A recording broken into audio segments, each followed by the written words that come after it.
ഇതുപോലെ വളരെ ഡൾ ആയിട്ടുള്ള ലൈറ്റിംഗ് സെറ്റപ്പിൽ നിന്ന് ഈ ഒരു ലൈറ്റിംഗ് സെറ്റപ്പിലേക്ക് തന്നെ സ്വിച്ച് ചെയ്യാം. ഇതുപോലെ പ്രൊഫഷണൽ അല്ലെങ്കിൽ സിനിമാറ്റിക് ലുക്കിലേക്ക് നമുക്ക് മാറാൻ പറ്റും. നിങ്ങൾ സ്മാർട്ട് ഫോൺ യൂസ് ചെയ്തുകൊണ്ടാണെങ്കിലും നിങ്ങൾക്ക് ഈ ലൈറ്റിംഗ് സെറ്റപ്പ് ചെയ്തെടുക്കാനായിട്ട് പറ്റും. ഇതുപോലെ സിനിമാറ്റിക് ലുക്ക് കിട്ടാൻ വേണ്ടിയിട്ട് നമ്മൾ നല്ല ക്യാമറ യൂസ് ചെയ്യണമെന്നില്ല. പെർഫെക്റ്റ് ആയിട്ടുള്ള ലൈറ്റിംഗ് സെറ്റപ്പ് നമ്മൾ യൂസ് ചെയ്യുകയാണെന്നുണ്ടെങ്കിൽ നമുക്ക് സിനിമാറ്റിക് ലുക്കിലേക്ക് മാറാൻ പറ്റും. അപ്പോൾ സിനിമാറ്റിക് ലുക്കിലേക്ക് വരണമെന്നുണ്ടെങ്കിൽ നമുക്ക് നല്ല ക്യാമറ ഉണ്ടായാൽ മാത്രം പോരാ, നല്ല ലൈറ്റിംഗ് സെറ്റപ്പ് വേണം. ഈ ഒരു വീഡിയോ നിങ്ങൾ കണ്ടന്റ് ക്രിയേറ്റർ ആണെന്നുണ്ടെങ്കിൽ അല്ലെങ്കിൽ നിങ്ങളൊരു കണ്ടന്റ് ക്രിയേറ്റർ ആവാൻ താല്പര്യമുള്ള ആളാണെന്നുണ്ടെങ്കിൽ തീർച്ചയായിട്ടും നിങ്ങൾക്ക് ഈ ഒരു വീഡിയോ യൂസ്ഫുൾ ആവും. കാരണം നമ്മൾ വളരെ ബിഗിനർ ആയിട്ടുള്ള ഒരു ലൈറ്റിംഗ് സെറ്റപ്പാണ് നമ്മൾ ചെയ്യുന്നത്. അതിനുവേണ്ടി നിങ്ങൾ വളരെ ഹൈ എൻഡ് ആയിട്ടുള്ള ക്യാമറ യൂസ് ചെയ്യണമെന്നില്ല. നിങ്ങളുടെ സ്മാർട്ട് ഫോൺ യൂസ് ചെയ്യണമെന്നുണ്ടെങ്കിലും ആ ഒരു സെറ്റപ്പിലേക്ക് മാറാൻ പറ്റും. ഞാനിവിടെ ചെയ്തിട്ടുള്ള ലൈറ്റിംഗ് സെറ്റപ്പ് എന്താണെന്ന് വെച്ചാൽ 45 ആംഗിളിൽ കീ ലൈറ്റാണ് സബ്ജക്റ്റിലേക്ക് പ്ലേസ് ചെയ്തിട്ടുള്ളത്. ഒരു കീ ലൈറ്റ് സബ്ജക്റ്റിലേക്ക് പ്ലേസ് ചെയ്യുന്ന സമയത്ത് സബ്ജക്റ്റ് ലൈറ്റപ്പ് ആവും.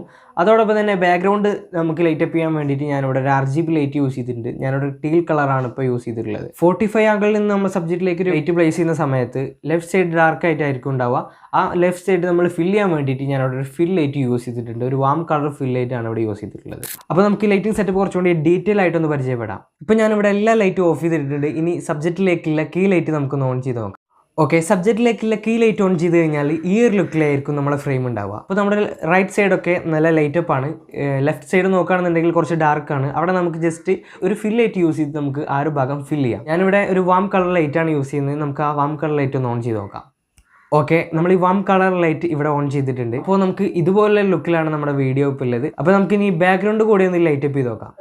നമ്മുടെ ബാക്ക്ഗ്രൗണ്ട് കൂടി ലൈറ്റപ്പ് ചെയ്തപ്പോൾ ഇതുപോലുള്ളൊരു ഫ്രെയിം, ഇതുപോലുള്ളൊരു സിനിമാറ്റിക് ലുക്കാണ് നമുക്ക് കിട്ടിയത്. ഇനി നമ്മൾ ഈ ഒരു ഫുട്ടേജ് എഡിറ്റ് ചെയ്യുന്ന സമയത്ത് ജസ്റ്റ് ഒന്ന് കളർ ഗ്രേഡും കൂടി ചെയ്ത് കഴിഞ്ഞാൽ ഇതുപോലെ ആയിരിക്കും നമ്മുടെ ഈ ഒരു ഫ്രെയിം ഉണ്ടാവുക. അപ്പോൾ ഇതുപോലെ സിനിമാറ്റിക് ലുക്ക് കിട്ടാൻ വേണ്ടി നിങ്ങൾക്ക് വലിയ ക്യാമറ തന്നെ യൂസ് ചെയ്യണമെന്നില്ല. ജസ്റ്റ് മൊബൈൽ ഫോൺ യൂസ് ചെയ്താൽ മതി. ഞാനിവിടെ യൂസ് ചെയ്തിട്ടുള്ള എൻ്റെ സാംസങ്ങിൻ്റെ ഒരു മൊബൈൽ ഫോണാണ്. അപ്പോൾ ഇതുപോലെ ഇൻട്രസ്റ്റിംഗ് ആയിട്ടുള്ള വീഡിയോ കിട്ടാൻ വേണ്ടി നമ്മുടെ ചാനൽ സബ്സ്ക്രൈബ് ചെയ്യുക, നമ്മുടെ ഇൻസ്റ്റാഗ്രാം അക്കൗണ്ട് ഫോളോ ചെയ്യുക. നമ്മൾ ഒരുപാട് ടെക്നോളജി റിലേറ്റ് ചെയ്തിട്ടുള്ള വീഡിയോസ് അപ്ലോഡ് ചെയ്യുന്നുണ്ട്. അതൊക്കെ കിട്ടാൻ വേണ്ടി നമ്മുടെ ജാഷ്ഗ്രാഫി എന്ന് പറയുന്ന ചാനൽ സബ്സ്ക്രൈബ് ആൻഡ് ഫോളോ.